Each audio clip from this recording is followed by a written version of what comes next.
Bonjour à tous, aujourd'hui on s'attaque à une question cruciale. Pourquoi est-ce qu'une si grande majorité de traders finit par perdre de l'argent? La réponse, elle se trouve rarement dans une stratégie miracle, mais plutôt dans quelque chose de beaucoup plus personnel. Allez, on plonge ensemble dans ce qu'on appelle le jeu intérieur du trading. Voilà la question, celle qu'on voit partout, sur tous les forums, dans toutes les discussions. Pourquoi 90% des traders perdent de l'argent? C'est quand même fou, non? Avec toute l'info qu'on a aujourd'hui, comment c'est possible qu'autant de monde échoue? La vraie raison, elle est bien plus subtile qu'on pourrait le croire. Regardez bien ce chiffre, 70 à 90%. C'est juste énorme. Imaginez une seconde si 70 à 90% des gens qui passaient leur permis de conduire finissaient avec un accident grave. Personne ne dirait « Oh, c'est pas de chance ». Non, on chercherait la cause, la vraie cause. Eh bien, c'est exactement ce qu'on va faire maintenant. Bon, allons droit au but. Le problème numéro 1, ce n'est pas la stratégie, ce ne sont pas les indicateurs, ni le marché, non. Le problème, ce sont les émotions. Le vrai combat, il ne se passe pas sur votre écran, il se passe juste là, entre vos deux oreilles. Le pire ennemi d'un trader, en fin de compte, c'est lui-même. Et voilà le grand classique, le bras de fer permanent dans la tête de beaucoup. D'un côté, il y a la peur, cette petite voix qui vous dit « Allez, prends tes gardes maintenant, vite !»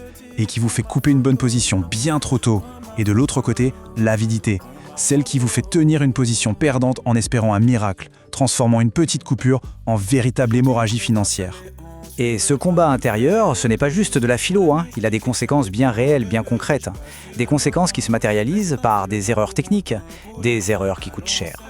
Voyons un peu comment cette bataille psychologique vient saboter les résultats. Alors là, regardez bien la différence. Ce n'est pas un petit écart, c'est un gouffre. Le trader amateur, il cherche le home run, le coup qui va le rendre riche. Il risque 5-10%, parfois plus de son capital sur une seule position. Le pro, c'est tout l'inverse. Il joue aux échecs. Il risque très peu, entre 0,5 et 2%, parce que son objectif, ce n'est pas de gagner gros une fois, c'est de survivre pour pouvoir jouer demain et après-demain. Et ça, c'est peut-être l'erreur ultime, l'erreur qui pardonne rarement. Trader sans stop-loss, c'est le péché capital du trader. Ne pas mettre de stop-loss, c'est comme sauter d'un avion en se disant « on verra bien en bas ». Ce n'est plus du trading à ce niveau, c'est de l'espoir. Et l'espoir n'est pas une stratégie. C'est une phrase qu'il faut se répéter tous les jours. Le marché ne vous doit absolument rien. Il est totalement impersonnel. C'est comme l'océan. Il ne sait même pas que vous existez. Il ne se soucie pas de savoir si vous avez besoin de cet argent. Croire qu'il va se retourner juste pour vous, c'est une illusion dangereuse. Le vrai problème, c'est que toutes ces erreurs ne sont pas indépendantes les unes des autres. Bien au contraire, elles s'enchaînent.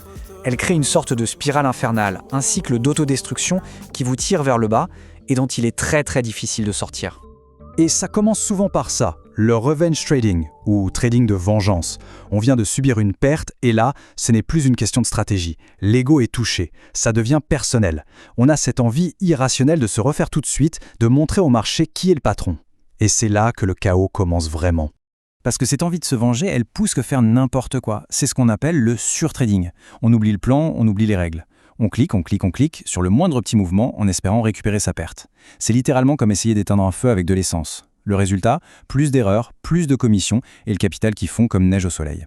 Alors, après avoir accusé le marché, les brokers, les influenceurs, après avoir épuisé toutes les excuses possibles et imaginables, il ne reste plus qu'un seul endroit où regarder. Et c'est souvent le plus difficile. Et la voilà, la vérité. Celle qui fait mal, mais celle qui libère. Le problème, ce n'est pas le marché. C'est nous, c'est soi-même. Le marché n'est pas votre ennemi. L'unique obstacle, c'est la personne dans le miroir. Le vrai succès en trading, ça ne commence pas en devenant un expert des graphiques, mais en devenant un expert de soi-même. Bon, ok, le constat est un peu rude, mais la bonne nouvelle, c'est qu'il y a une sortie. Il existe un chemin pour s'en sortir. Ce n'est pas un chemin facile, attention, mais il est très clair. Et tout repose sur un seul et unique mot, la discipline. Le déclic, le vrai, c'est de changer de perspective. Le trading, ce n'est pas un ticket de loto, ce n'est pas un casino. C'est une compétence de haut niveau, comme la médecine, comme le droit. Ça demande des années d'études, de la pratique, de la rigueur. Il n'y a absolument aucun raccourci possible. Et cette compétence, elle s'appuie sur 5 piliers fondamentaux. Premièrement, un plan de trading clair. Sans ça, on navigue à vue. Deuxièmement, une gestion du risque hyper stricte. C'est votre gilet pare-balles. Troisièmement, une discipline de fer pour appliquer le plan même quand ça fait peur. Quatrièmement, la patience. Savoir attendre la bonne opportunité sans se précipiter. Et enfin, cinquièmement, un journal de trading pour analyser ses erreurs et progresser encore et encore. Cette phrase, elle résume tout. La mentalité d'un pro, c'est ça. Le but du jeu, ce n'est pas d'abord de gagner de l'argent. Le but du jeu, c'est de ne pas en perdre.